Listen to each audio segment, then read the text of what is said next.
right, as we begin to look at specific infectious diseases, we are going to get some basic information first today, and then we are going to look at specific diseases, the difference between infectious and non-infectious diseases, and how our immune system fights them, and how infectious diseases can be spread, and what classifies them as pandemics or epidemics. But today we're just going to start with the basics.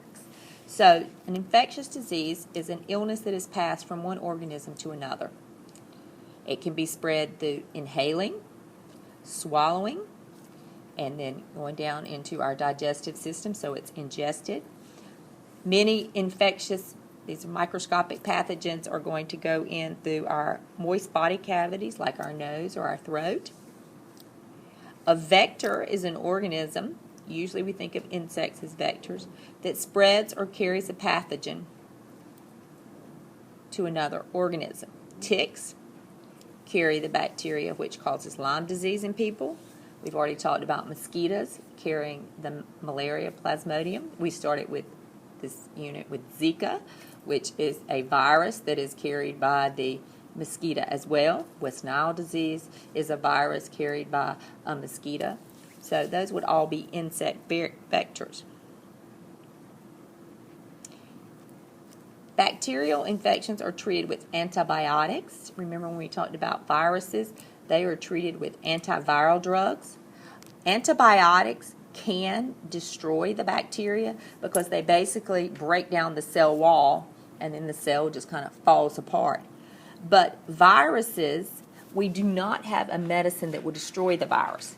We have some antiviral drugs that will put it back into the hidden or the dormant state. And then we have a lot of over-the-counter medications that will alleviate or relieve some of the symptoms of a viral infection like the cold or the flu. But we don't have medications that will destroy the virus.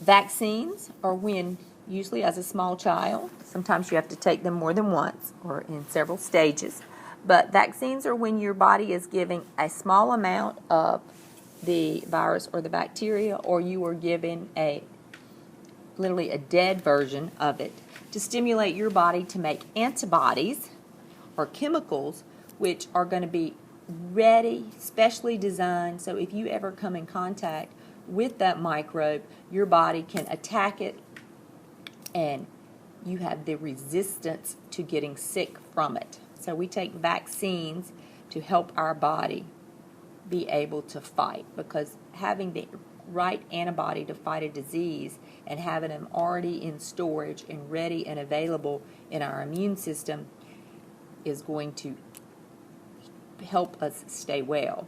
Now, antibiotic resistance is something we have to worry about. Remember Michael Pollan's book, he talked a lot about that when he talked about the large feedlots and all the antibiotics that are fed to the livestock in order to, because they're living in such close quarters with so much manure, there could be a lot of transmission of disease, so they're kind of pre-treated. Well, you are eating those antibiotics if you are eating that meat in the large industrial food chain. And our bodies, because we've taken in so many antibiotics, the bacteria have mutated and are resisting